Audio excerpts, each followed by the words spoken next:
Buenas noches, amigos de Revista Divergencia. Es un gusto para nosotros estar aquí una vez más con ustedes en un nuevo webinar, el cual se tratará en esta noche del tema sobre la violencia de género y su aumento que se ha dado durante esta cuarentena.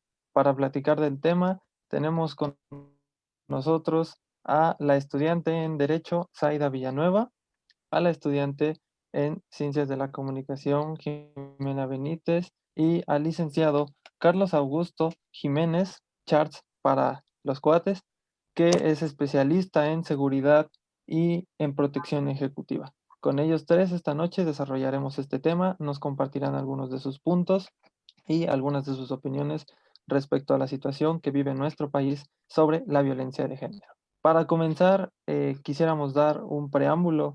Desde que inició el confinamiento, se ha presentado esta situación sobre que la violencia de género ha aumentado en sus niveles y se ha propiciado más. Sin embargo, hemos tenido respuestas de autoridades oficiales que en sus discursos parecen negar esta situación y atribuyen a la casa como un lugar seguro para todas las personas y a la cuarentena o al confinamiento como un momento de reconciliación. Sin embargo, sobran ejemplos que nos dan fe de que esta situación es totalmente lo contrario. Para empezar a tratar este tema y el aumento de la violencia de género, damos la voz a Zaida para que nos comente su perspectiva al respecto. Hola, gracias, Mau. Pues a mí me gustaría empezar haciendo la diferencia sobre todo en lo que es la violencia de género, porque muchas veces se tiende a confundir sobre la violencia familiar y demás tipos. La violencia como tal es algo grandísimo y tristemente hay muchísimas ramas que pues hacen parte de la violencia tal como la violencia de género. Lo que tenemos que tener en cuenta es que la violencia como tal es una situación de dominación, sumisión con una persona que se siente más fuerte sobre otra para que asimismo la pueda someter. En el caso de la violencia de género, el factor más importante que tenemos es que es una mujer. La violencia de género nunca se da sobre otra persona que no sea mujer. La calidad que necesitamos es que sea mujer. En el caso de la violencia de género de familiar, que muchas veces se confunde con este tema, es que para el tema familiar son muchísimas personas que pueden participar en una dinámica familiar como tal. Pueden ser niños, pueden ser abuelos, pueden ser personas con discapacidad y la violencia se podría ejercer sobre ellos, que sería esa dominación, sumisión. En el caso de la violencia de género es exclusivamente por el hecho de que es mujer. Esta se puede incluir con agresiones físicas, psicológicas, sexuales, también como amenazas. Algo que me llama la atención y ya para entrar totalmente al tema de la violencia de género en tema de cuarentena, es que si bien las autoridades han hecho caso omiso y han dicho que es la casa o el hogar es un lugar en el que la persona o las personas van a estar de manera completamente sana, eso es falso, porque la violencia, aparte de que tiene escalones, también se crea un círculo, un ciclo, pues. Dentro de esto que conocemos como violencia de género existe una evolución. La primera parte se llama inicio, que es cuando empiezan con burlas, silencios, rotura de objetos, etcétera. Viene la parte moderada. En la moderada ya empezamos a ver jaloneos, empujones. Estas cuestiones se van a dar ya sea en pareja o bien entre una relación mujer-hombre, ¿no? El problema de estas dos, vamos a llamar así como escalones de la violencia, es que la víctima nunca va a hablar y lo va a tomar como algo normal. Otro de los grandes problemas es que la violencia se ha normalizado tanto que la víctima tiende a no hablar en ese momento porque lo toma como algo normal. Después de esto viene otra etapa que se llama la grave. En la grave ya vamos a encontrar que hay bofetadas, que les arrancan el pelo, que les dan patadas, etcétera. O sea, ya empieza a haber un contacto físico más fuerte, donde ya la víctima se encuentra más sometida. Luego sigue la etapa muy grave. En la etapa muy grave ya empezamos a ver que, por ejemplo, se dan temas como violaciones, se empiezan a hacer flagelaciones, a quemar a la víctima. Y por último tenemos la etapa más fuerte de todo esto, que es la fatal y que termina en la muerte. Justamente si el gobierno está atento de estas situaciones, tendría que saber que hay un ciclo o que antes del ciclo viene la forma escalonada. Dentro de esta forma escalonada también lo vamos a meter al ciclo de la violencia, porque el ciclo de la violencia no es algo que la víctima pueda sacar o pueda salirse cuando quiera, porque justamente esta sumisión que tiene sobre su agresor es lo que le impide que ella pueda salir adelante. En el primero tenemos a la tensión. Esto ya es como ciclo de violencia. En la tensión está esa acumulación de tensión que tiene el agresor, que tiende a hacer una serie de coacciones sobre la víctima con la finalidad de que no la deje. Aquí puede ser, por ejemplo, las clásicas es la violencia económica o la violencia psicoemocional, donde le dicen, no vas a conseguir a alguien mejor que yo, es que, ¿por qué haces esto? Es que yo te doy el dinero y tú lo gastas en tonterías, etcétera. Empieza a ser como un tema más de tensión sobre. Luego sigue la afirmación contundente del dominio. Aquí es como una etapa donde el agresor explota de la nada.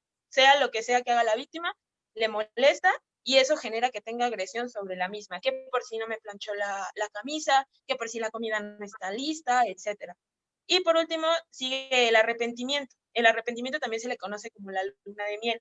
En la luna de miel, nuestro agresor se va a poner romántico y nos va a decir que promete que va a cambiar, que va a dejar de tener esas acciones y justamente usa el chantaje, que pues en muchas ocasiones puede ser material o emocional. La bronca del tema del ciclo de violencia es que una de las etapas que tiende a terminarse es el arrepentimiento. Va a haber un momento donde el agresor ni siquiera va a tocar esta etapa del ciclo y va a seguir una violencia donde la víctima no va a poder salir. Otra de las cuestiones es que como estamos tocando fibras tan sensibles de una persona, no es como que le podamos decir, ay, pues ya sepárate o ya vete de ahí, porque pues justamente hay muchísimos tabúes que todavía existen en nuestra sociedad que tienden a hacer o a victimizar a la persona que está sufriendo la agresión, tales como, no lo puedes dejar porque si no, ¿qué va a decir la vecina de ti? O es que una mujer divorciada no se ve bien, es que ¿cómo vas a dejar sin papá a tus hijos? Todos esos temas hacen que la víctima no quiera salir de ese ciclo. Y justamente con el tema del coronavirus, del confinamiento en el hogar, provoca que la víctima tenga que quedarse sí o sí en su hogar sin tener la oportunidad de salir. Muchas veces también tenemos el problema de que la víctima puede tener el riesgo de terminar en la fase que les platicaba, que puede ser de muy grave a fatal. Y, o sea, por el tema de estar diciendo que el 90% de las llamadas que se hacen para denunciar ya sea violencia de género o violencia familiar, pues hacen que esta víctima se siga quedando con con su agresor en todo momento. Entonces, creo que aquí la parte que debería tratar un poco más el gobierno, que a continuación también mis compañeros van a hacer uso también de la palabra sobre estos temas, es dejar de estigmatizar esto, dejar de tomarlo como si fuera un juego, como si siguiera siendo una mentira o una falsedad la violencia de género y se trabajara con perspectiva, que hubiera esta necesidad de darle atención como debería para que la víctima se sienta siempre con acompañamiento y tenga la valentía de terminar ese ciclo de violencia.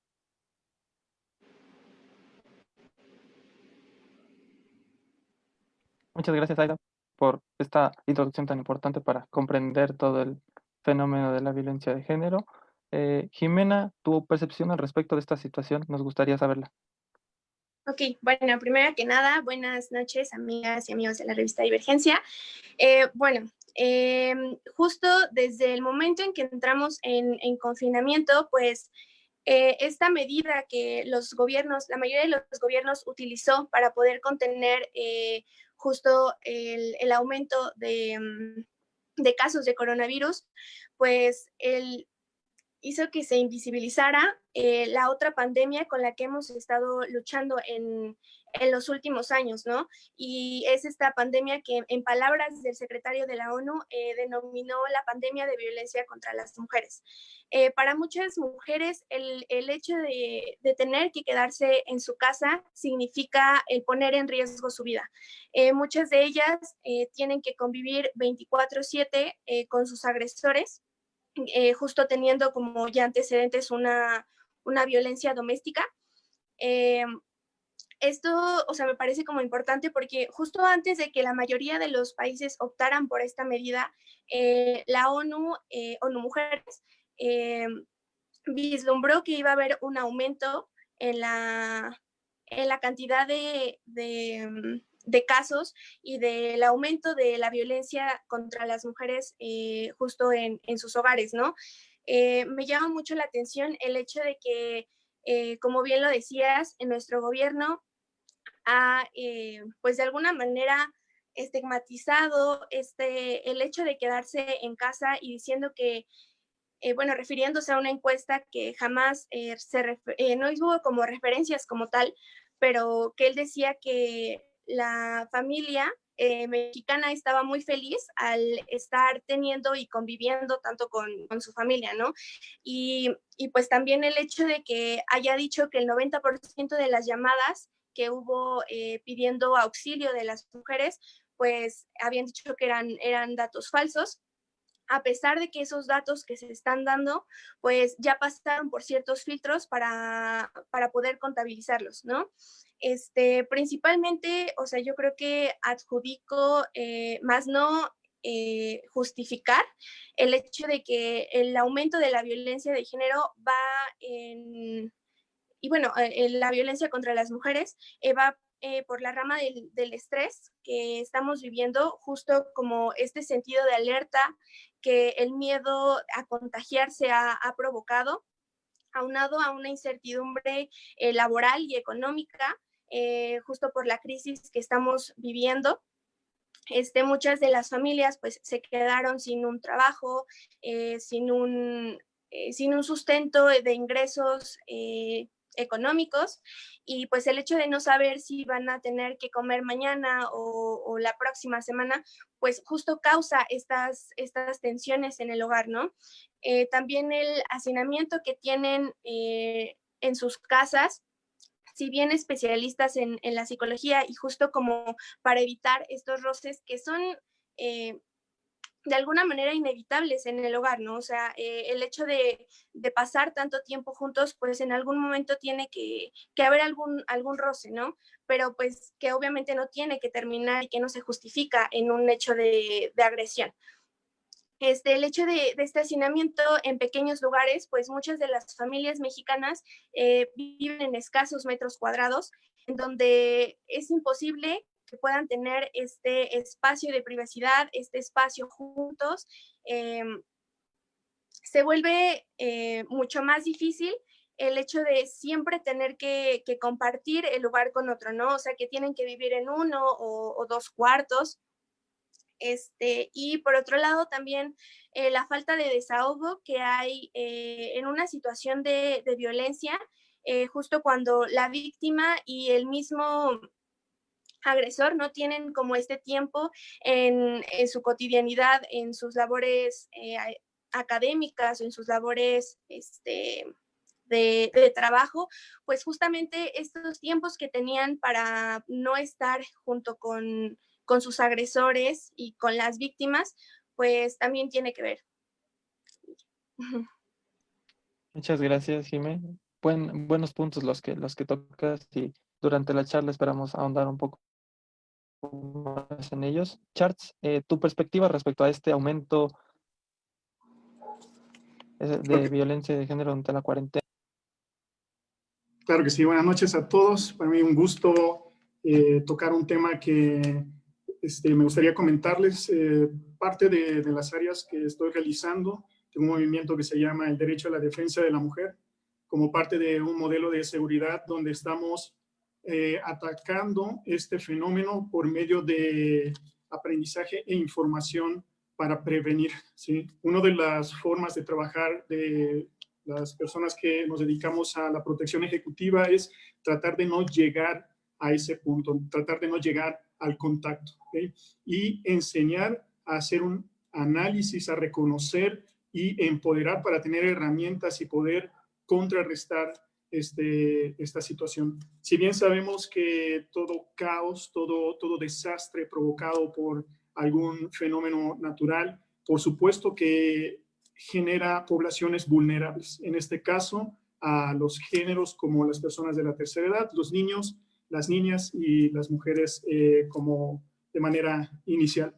Sí voy a ser muy puntual para poder desarrollar más adelante los temas porque no me gustaría ser muy breve en cada una de ellas.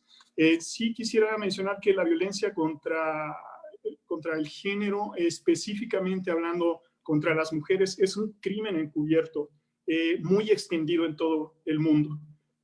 Y me estoy refiriendo a sociedades ya independientes, a clases sociales altas, a un nivel económico, no es exclusivo de las clases pobres. América Latina va a pasar por lo que era una situación privada y escondida dentro de los hogares, a situarlo en un contexto público, mi estimado, porque hay que introducirlo en la agenda política como un asunto de derechos humanos. ¿Y por qué lo menciono? Porque cada vez que matan a una mujer, no se trata del género como mujer específicamente. ¿Sí? Está atacando a un sistema. Es problema de una sociedad, es un problema de una soberanía. Y por supuesto que esos derechos fundamentales podemos dar un salto cualitativo a este punto, porque es una cuestión que está afectando no solo Latinoamérica, sino a todo el mundo. También voy a hablar sobre las formas de prevenirlos, desarrollar el tema sobre la violencia de la mujer, cómo se castiga, hablar sobre los artículos dentro del Código Penal y sobre todo la parte preventiva. ¿Qué sociedades nos pudiéramos acercar para este apoyo? ¿Cómo solicitar la ayuda? Pero sobre todo la parte de la prevención que ya las compañeras han mencionado, cómo se dividen, qué es, cómo pasa, las escalas, etcétera. Y por mi parte sería mi participación, mi estimado. Muchas gracias. Importante esto que comenta sobre introducir el tema a la discusión pública, porque a veces esto es precisamente lo que no permite que se avance en las soluciones. Y bueno, como siguiente punto, nos gustaría ahondar un poco en, ya se ha hablado de la violencia de género en su definición particular que nos dio Zaida, pero también yo quisiera preguntarles, ¿qué tipo de discriminación sufre la mujer hoy en día? Es decir, ¿en qué escenarios se practican estas desafortunadas condiciones? Y para esto quisiera, Jime, que pudieras ser la primera en... Ok, bueno, creo que el hecho de que vivamos discriminación, y yo creo que, o sea, puntualmente en las mujeres, pues tiene que ver con esta forma negativa en la que la sociedad pues tiene respecto a las diferencias que tenemos como sexo y como género, ¿no? O sea, estas diferencias psicobiológicas no se toman con, o sea, se toman de una manera negativa, haciendo que se vuelva en una discriminación, ¿no? O sea, adjudicando adjetivos como que el hombre pues es un ser racional o que es imparcial, hasta también se ha dicho que es pues más inteligente que la mujer, ¿no? Del lado de la mujer, pues el hecho de adjudicarle estos sentidos de emoción, de dependencia, y que su lugar siempre está en la esfera doméstica, ¿no? O sea, yo quiero ser como muy puntual en el lado laboral. La discriminación que se sufre en los distintos escenarios, pues es muy grande, ¿no? Es el hecho, la brecha salarial que existe entre hombre y mujer, pues sigue siendo un problema latente en la actualidad, a pesar de las grandes luchas sociales que se han estado haciendo, y a pesar de que tengamos esta inclusión de la mujer a la esfera de lo laboral, independientemente, aunque las mujeres sigan o tengan esta oportunidad de estar en un trabajo, pues esto no hace que se termine el rol, estos roles estereotipados que tenemos todavía, en que una mujer es la que se tiene que encargar de la educación de los niños, la que tiene que hacer todas las labores domésticas. A pesar de que ya la mujer pues tenga un ingreso fijo y que pueda de alguna manera colaborar con los gastos de la casa, pues no le quita este estigma que ha cargado por años, que tiene que ver también justo con la maternidad, el hecho de verlas como estos seres creadores y que tienen esa bondad de poder criar y dar a un hijo, pues las hace como totalmente responsables de esta situación, ¿no? O sea, también quería hablar como parte del confinamiento, justo como al respecto del cambio de roles y las dinámicas de pareja que actualmente se tienen, ¿no? O sea, tal vez viéndolo desde un lado misógino, pues es el recuperar como de este control que tenían anteriormente los hombres con las mujeres, ¿no? Y que desgraciadamente justo por la cuarentena y por la crisis económica que estamos viviendo y que se viene, pues hace que muchas mujeres sean, pues sí, que en su mayoría sean las más afectadas en esto, ¿no? O sea, que son a las que más despiden, a las que más les recortan los salarios, y pues esto hace que tengan obviamente una mayor dependencia económica, y que justo el estar viviendo pues una situación de violencia haga que no puedan salir de ella, ¿no? También quería hablar sobre la discriminación que se sufre también en la educación, pues aunque ya tenemos como mucha más apertura a la educación básica y a la educación superior, pues todavía existen algunas licenciaturas o en algunos lugares en los que las mujeres siguen siendo discriminadas por el simple hecho de ser mujeres, ¿no? Que no se les reconoce y que no se les ve como las capacidades para poder desarrollar una licenciatura como estas. Muchas gracias, Jimé, por tus participaciones. Zaida, algo que nos tengas que decir al respecto, por favor. Sí, justo con lo de la discriminación y como bien lo maneja Jimé, se puede decir que subsisten 4 factores, ¿no? El primero, vamos a hablar sobre el cultural. Aquí vamos a encontrar, por ejemplo, que todos estos estigmas sociales que se han puesto sobre la mujer debe de atender a su marido, o la mujer tendría que estar todo el tiempo en su casa, le tiene que rendir un tributo al hombre casi casi, y eso se fue generando de generación en generación. Vienen las cuestiones legales. Ese es un tema que a mí en lo personal más me causa conflicto, porque, por ejemplo, cuando una mujer decide ir a denunciar que sufre de violencia familiar o de que existió algún tipo de violencia de género sobre ella, muchas de nuestras autoridades no saben cómo actuar, no saben qué hacer y tienden a estigmatizarlo con frases que ya conocemos, como tú tuviste la culpa, es que mira cómo ibas vestida, es que también, ¿cómo vas a denunciar a tu marido? Y empiezan a hacer todo justo estas, una, victimizarla, y dos, generarle esta desconfianza de poder confiar en un sistema legal donde sabe que no va a tener el acceso a la justicia por el simple hecho de que quizá ella tiene la culpa cuando no es así, cuando solamente nuestras autoridades no saben actuar con perspectiva de género. En el tema económico, también como refiere Jimena, es un tema grandísimo, desde que no le dan puestos altos en alguna empresa, en algún trabajo, porque es mujer y va a tender a embarazarse, quiera o no. También el recorte de salarios para ellas es mayor que el que se ve en los hombres. Y por otra parte también está el político. En el caso de del ámbito político, nosotros vamos a encontrar que la participación de la mujer en la vida política antes era nula, justo por este sistema patriarcal en el que vivimos. Entonces a la mujer no era común verla dentro de estas actividades porque pues justamente era mujer.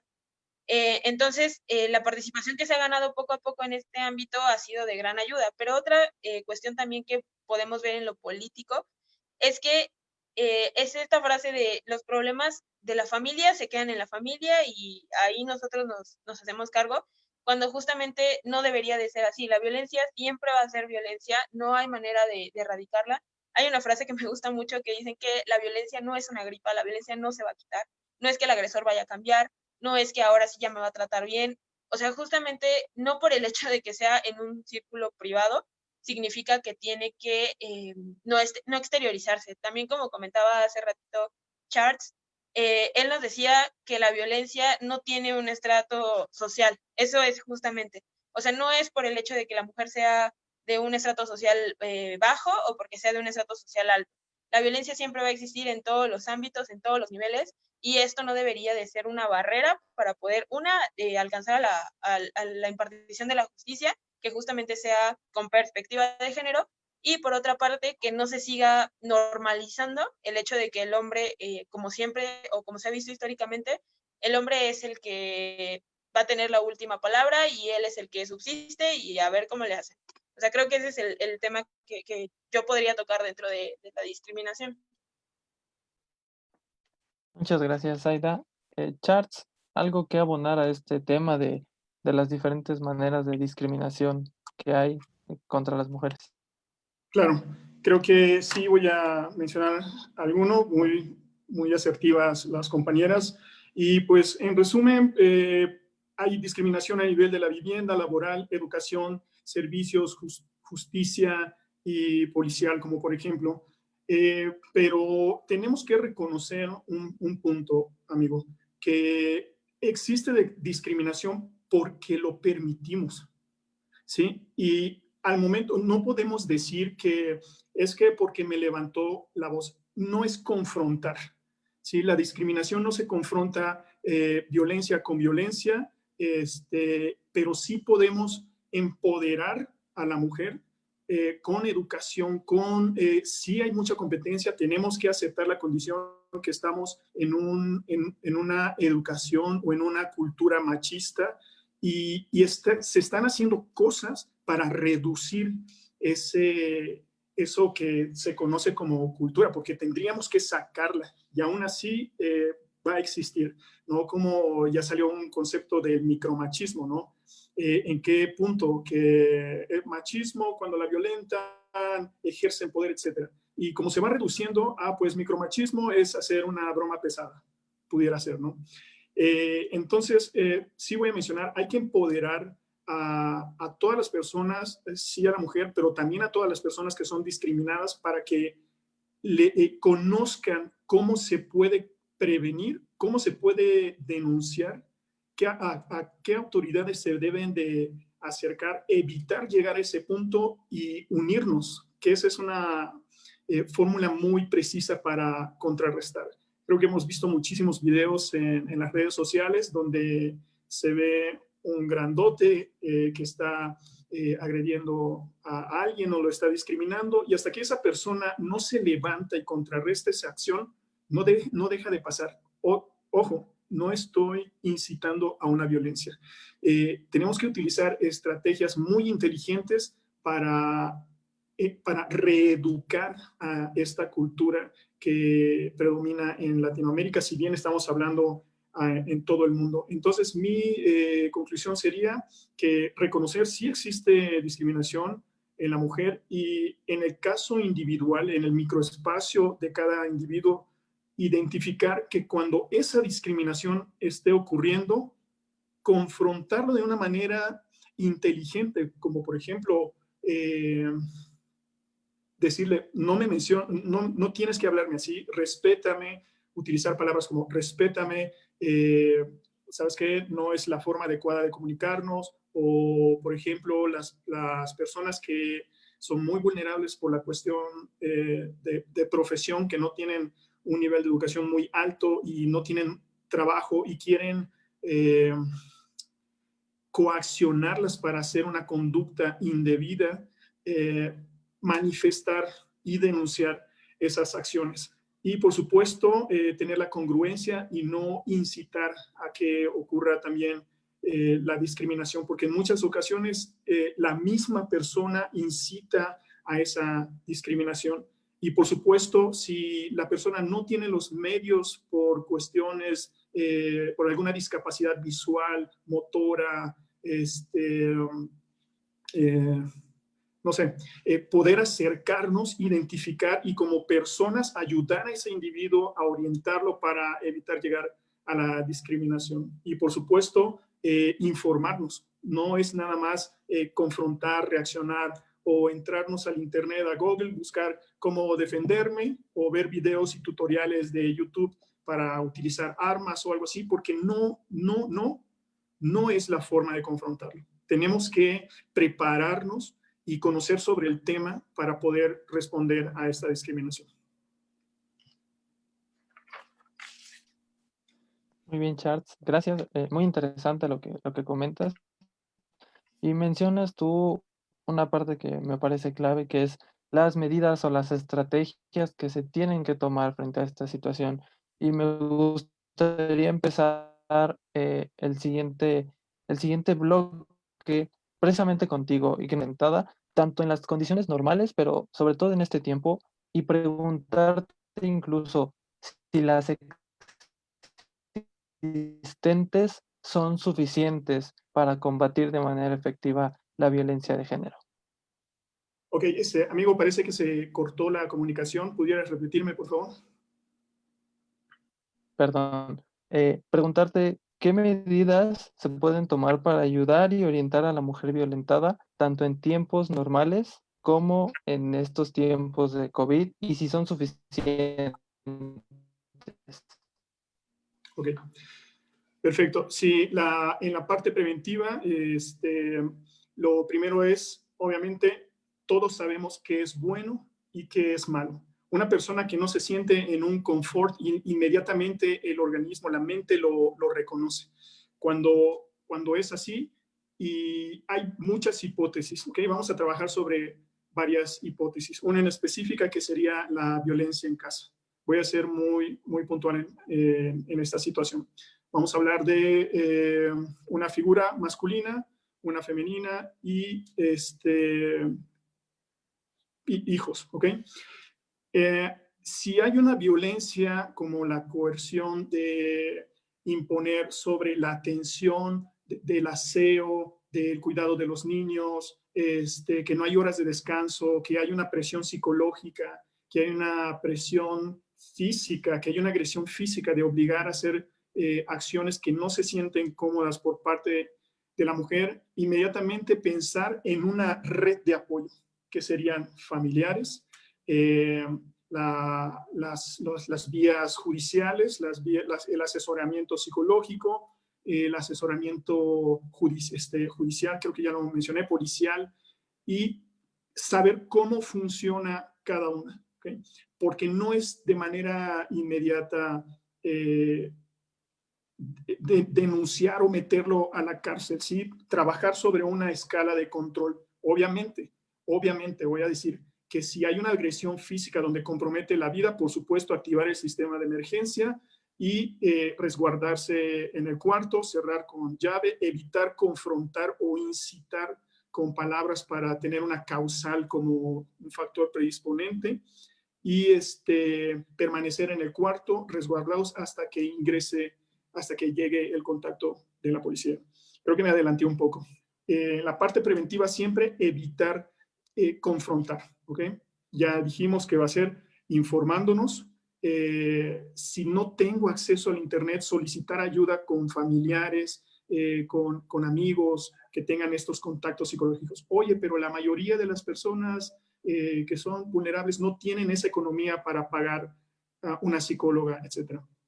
Existen programas, como lo acaba de mencionar una de las compañeras de Movimiento de Mujeres, hay casas, hogar, hay programas que tiene el gobierno que tenemos que conocer para poder acercarnos a ellos, saber cómo funciona, en qué momento y si soy candidato o candidata para poder emplear estos recursos y saber las vías para activarlas, ¿ok?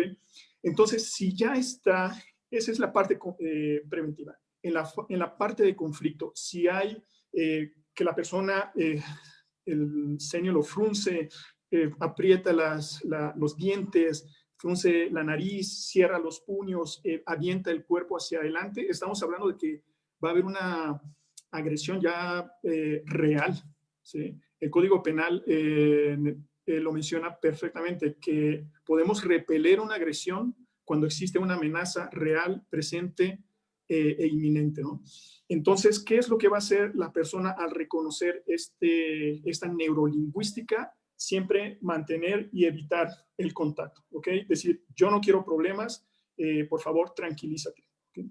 Siempre también la neurolingüística, porque si yo como individuo vulnerable digo, ¿qué, me vas a pegar? ¿A que no te atreves? Vamos, ¿no? Entonces, ¿qué estoy haciendo? Una causal para incitar al agresor a que su acción ya sea real, ¿no? Entonces, siempre con las manos hacia el frente, evitar no empujarlo, no tener contacto e ir alejándonos, ¿sí?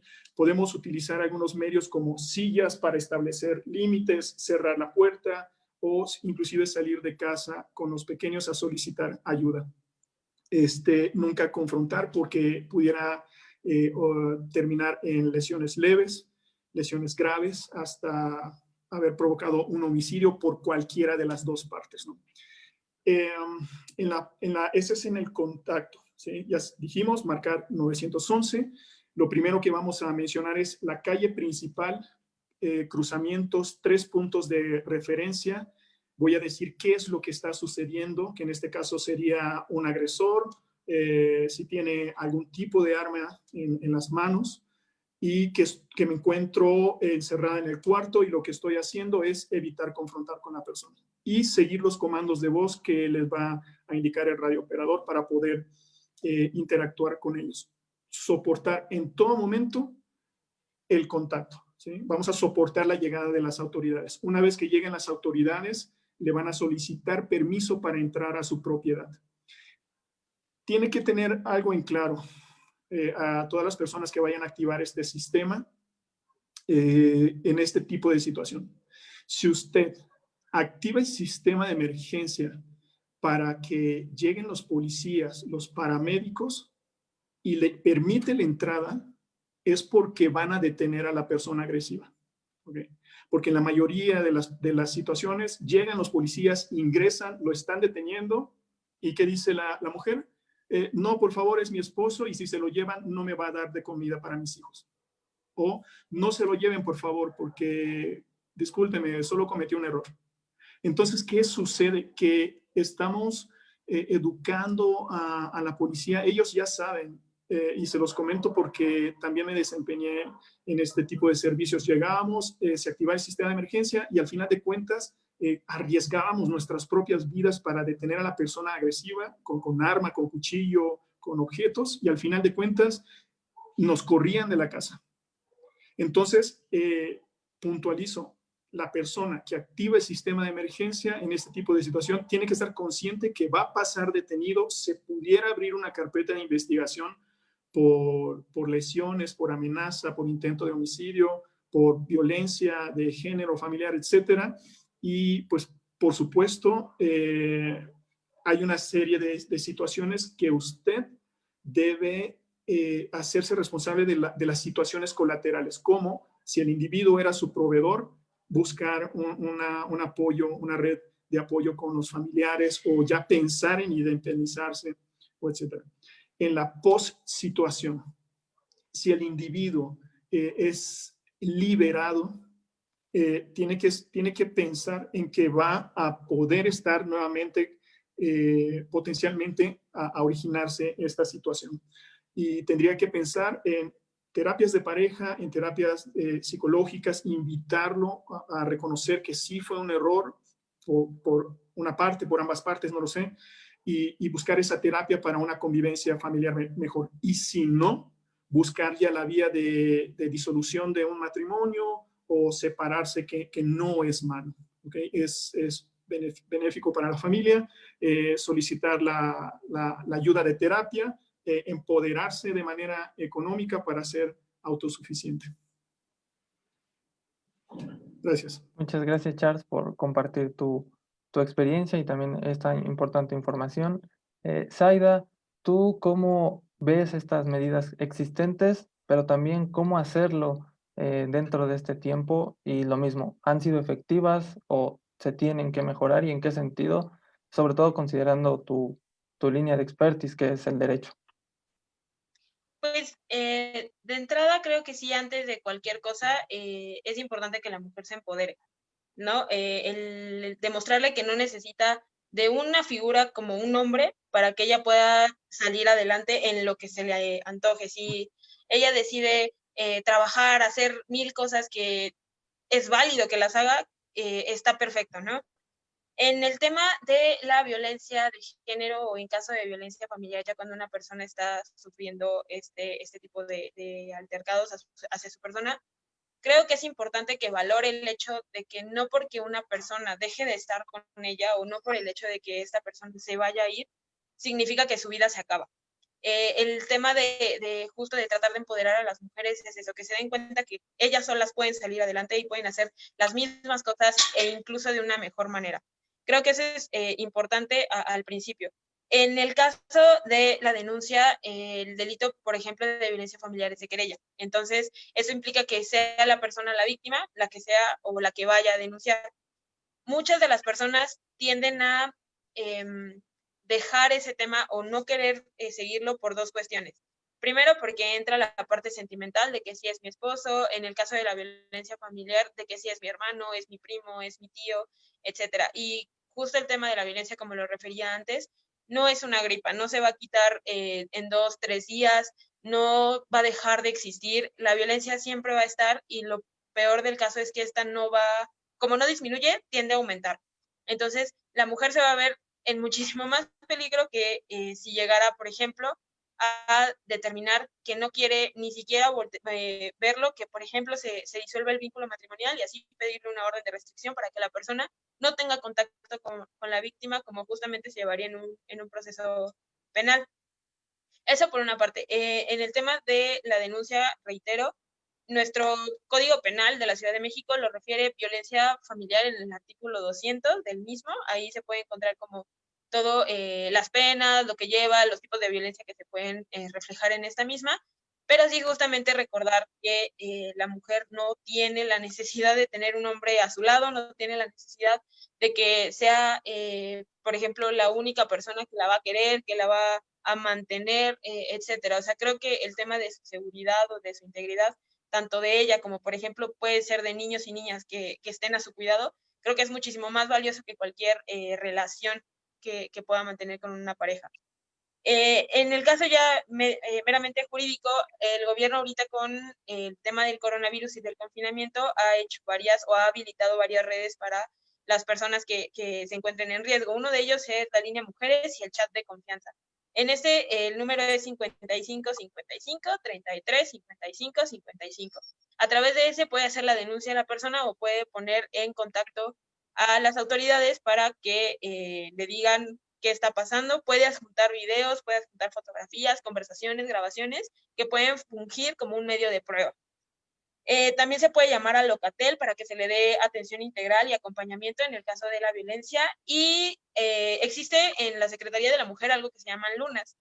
Se habilitaron las lunas que se encuentran en cada una de las alcaldías para que la mujer pueda ir a denunciar en el caso de que ella sea capaz de salir del domicilio, entendiendo que no se encuentra en una situación de riesgo y que con las medidas que nos menciona Charles también es prudente que la mujer no incite al agresor porque puede terminar en algún tema peor, pero sí creo que la mejor vía en el caso de que se encuentre en un riesgo ya considerable es la denuncia. Siempre debería ser la denuncia la vía. Existen también centros de apoyo, que sería el Centro de Atención a Víctimas de Violencia Familiar, que se le conoce como el CAVI, que tiene a su vez el Centro de Justicia para Mujeres. Y en el caso de otros familiares que también se encuentran dentro de un núcleo familiar, existe el CARIBA, que es el Centro de Atención a Riesgos Victimales y Adicciones, que sería para la atención de las demás personas. O el tema de la violencia, que es un tema muy difícil. Entiendo que el tema de denunciar a una persona que forma parte de tu círculo no es algo que estemos acostumbrados a ver, que no es algo que consideremos normal, pero pues justamente por estos temas creo que es importante que la mujer entienda que no por el hecho de que sea papá, primo, tío, hermano, pareja, significa que no le puede hacer daño o que no le puede causar un perjuicio tanto a ella como a sus hijos o a las personas que estén a su cargo. Ok, muchas gracias. Por último, y antes de pasar a las preguntas que nos han escrito, Jime, tu percepción sobre cómo ayudar a las mujeres en estas condiciones. Bueno, justo como ya comentaban sobre el empoderamiento de la mujer, creo que sí es importante el señalar como los datos que nos dan la red de refugios, justo porque ellos dijeron que subieron en un 80% las llamadas de auxilio, y sí hay que decirlo que el 70% de esas llamadas son por agresiones de la misma pareja, ¿no? El hecho de que tengamos una red telefónica de apoyo, pues tiene que ver, o sea, yo lo relaciono con dos tópicos, ¿no? Que justamente es el negativo, que tiene que ver con el evidente aumento, y es muy desafortunado el hecho de que esta situación pues esté aumentando las agresiones en la violencia doméstica, ¿no? Y por otro lado, o sea, el lado positivo, justo porque podemos ver como que está este rompimiento de la naturalización que tienen las mujeres, justo con la violencia, ¿no? O sea, esta apología de la violencia que muchas de las mujeres viven y que llega un momento en el que ya no están dispuestas a seguir pasando, ¿no? Yo creo que hay muchas otras cuestiones que tienen que ver, como lo que mencionaban de lo económico, también del contexto en el que cada mujer se desarrolla, ¿no? O sea, yo creo que pues muchas veces es muy complicado para ellas el tomar una decisión de denunciar y a su agresor, a ese agresor que al fin de cuentas pues las provee de recursos económicos, tanto para ellas como para sus mismos hijos. Entonces, también tiene que ver con esta violencia institucional que se está dando. Yo creo que no se está tomando pues con las medidas suficientes para poder afrontar este problema. Si bien hablamos de lo económico, pues tendría que haber una implantación de medidas integradas por parte del gobierno, justo para que las mujeres tengan, que están sufriendo una violencia, pues tengan esa seguridad de que van a tener un tiempo del hecho cuando salgan de sus casas, pues que no van a quedar a la deriva, ¿no? Muchas veces, muchas de ellas pues no tienen una red de apoyo directa, justo como lo mencionaban, que una red de apoyo como familiares, amigos, vecinos, y no cuentan con ellos. Entonces se ven en un limbo en el que no pueden denunciar a su agresor justo porque no saben qué va a pasar con ellas ni con sus hijos. Entonces, también tiene que ver como con el potenciar las líneas de apoyo, ¿no? O sea, si bien hay una línea telefónica a la que nosotras podemos acudir, hay muchas comunidades que no cuentan con este tipo de apoyos, ¿no? Entonces, sí es como un llamado hacia las autoridades para que se puedan implementar pues este tipo de programas para las mujeres que no tienen acceso a una tecnología como para poder comunicarse a través de redes sociodigitales o el hecho de poder hacer una llamada, ¿no? Las llamadas y el aumento que tenemos ahorita pues se basan justo a los números de llamadas telefónicas, ¿no? Pero pues hay muchas otras mujeres que no pueden denunciar, que no pueden justo porque sus agresores se las pasan todo el tiempo con ellas, ¿no? O porque no cuentan con las capacidades económicas para poder tener una línea telefónica o un celular, ¿no? Sí quería como puntualizar y como agregar a lo que estaban comentando, pues lo importante que es colocándote en la víctima, pues el hecho de identificar que estás pasando una violencia, ¿no? Yo creo que ese es como el punto más difícil, porque justo como lo mencionaba Zaida, pues hay algo que se llama el ciclo de violencia, ¿no? Y que justo hace complicado el identificar a las mujeres como por la etapa que se conoce como la luna de miel, y el hecho de decir que todo está bien, que no pasa nada, que a lo mejor hasta el hecho de tú culpabilizarte, ¿no? Justo por las agresiones que llegan a tener. Entonces, sí es como importante el poder de primera identificar que estás viviendo una situación de violencia que va de la mano con el no minimizar algún tipo de violencia que estés viviendo, ¿no? O sea, justo como no jerarquizarlas. Violencia es violencia en cualquiera de sus expresiones y no hay que esperar a que una llegue a la otra para poder considerarla. Un papel importante también que tenemos nosotros, esto es un problema estructural, ¿no? A fin de cuentas, todos como sociedad necesitamos poner de nuestra parte y pues el hecho de nosotros colocarnos en un papel externo, pues hay que recordar que el silencio social también nos hace partícipes de violencias que llegan a matar, ¿no? Y que justo es como un llamado hacia nosotras mujeres, como a poder crear redes de apoyo, no sé, por ejemplo, las posibilidades económicas que tenemos, ¿no? O sea, si tenemos como una entrada para poder hacer un grupo de WhatsApp, no esperarnos a tener que estar viviendo una situación de violencia para saber que hay amigos, que hay familia, que hay vecinos con los que puedes contar si algo, si llegas a vivir una agresión, ¿no? el hecho de poder establecer un código en el que un icono sea como clave y que tú en ese grupo pues puedas saber que la persona se encuentra en peligro y que tú puedes intervenir de alguna manera a lo mejor, ¿no? O sea, no sé, llamando a la policía, llamando a la casa para interrumpir ese evento de violencia o el mismo llegar a la casa si está en las posibilidades, ¿no?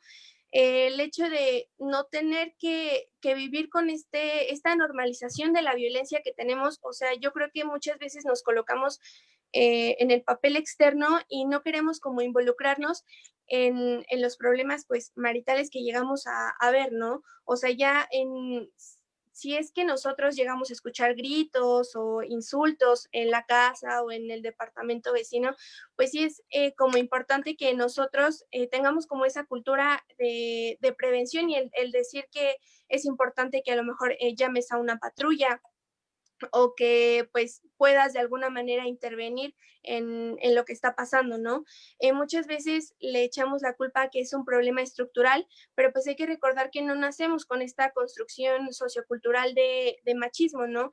Que justamente se aprende sí bien en nuestra infancia a través de instituciones como la familia, la escuela, la iglesia, la comunidad, pero no es una excusa como para salirnos por la tangente y echarle la culpa a que es este problema estructural y que al final así nos educaron y que así vamos a seguir, ¿no? Justo por eso somos como personas dotadas de raciocinio que podemos trabajar en una reeducación, ¿no? O sea, el hecho de nosotras valorar cuáles son los discursos que estamos manejando y si nosotros mismos a lo mejor tenemos como tan interiorizados estos constructos que al final también generan y terminan en una violencia, ¿no? Entonces, pues también el hecho de nosotros analizarnos y de no colocarnos como externos a este problema que aunque no vivimos directamente, pues sí nos hace partícipes de él.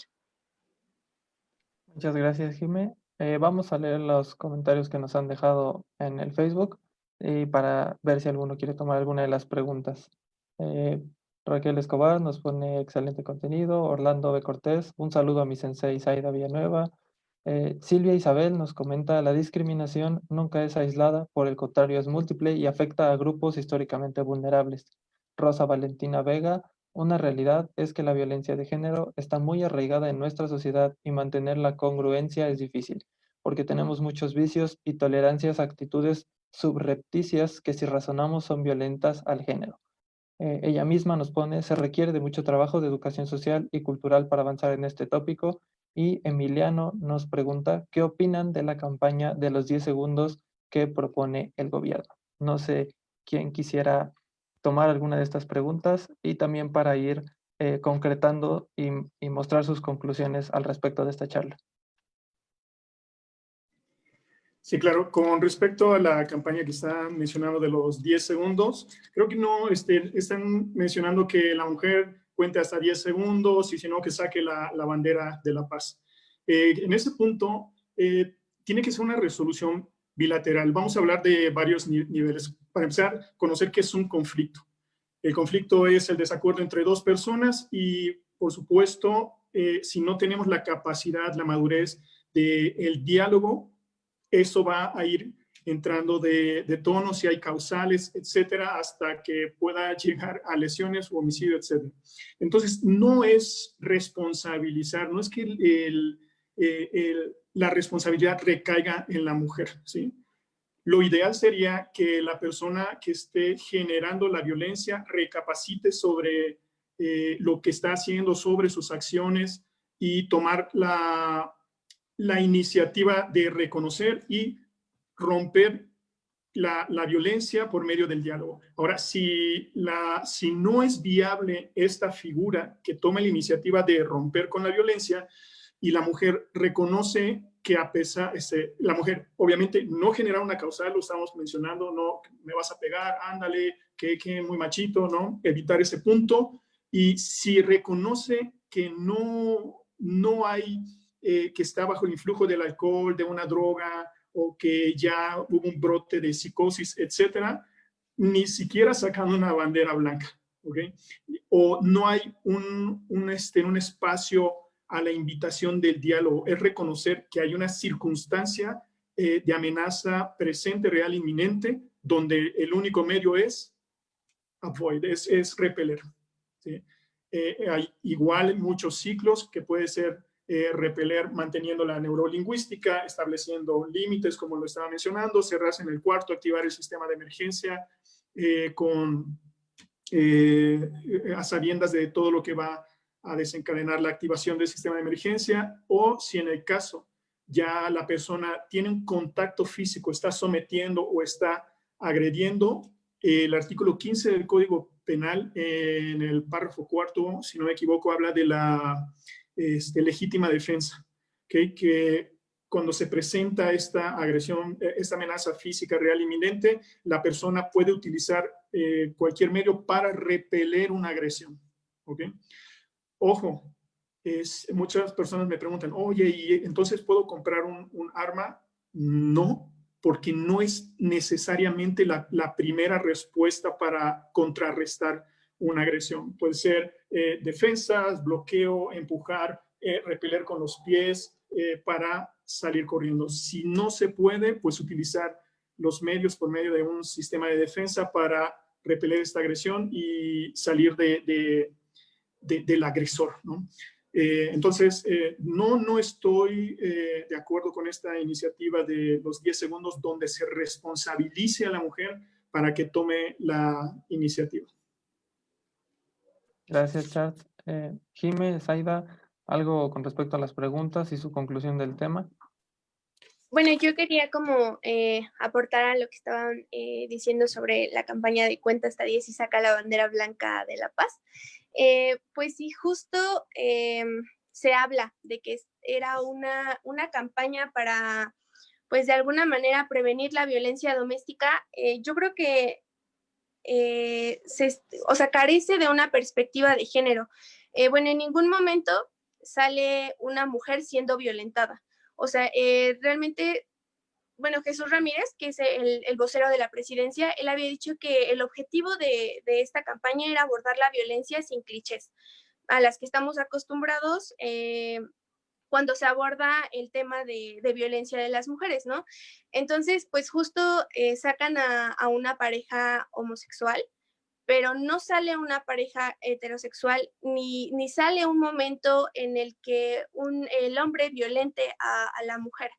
Entonces, yo creo que no es que sea una campaña mala, bueno, de hecho hasta se criticó porque dicen que es una campaña que es reciclada de los 80s, pero justo yo creo que no tiene que ver con el contexto que estamos viviendo, ¿no? O sea, en un contexto en el que el aumento de violencia es hacia las mujeres, ¿no?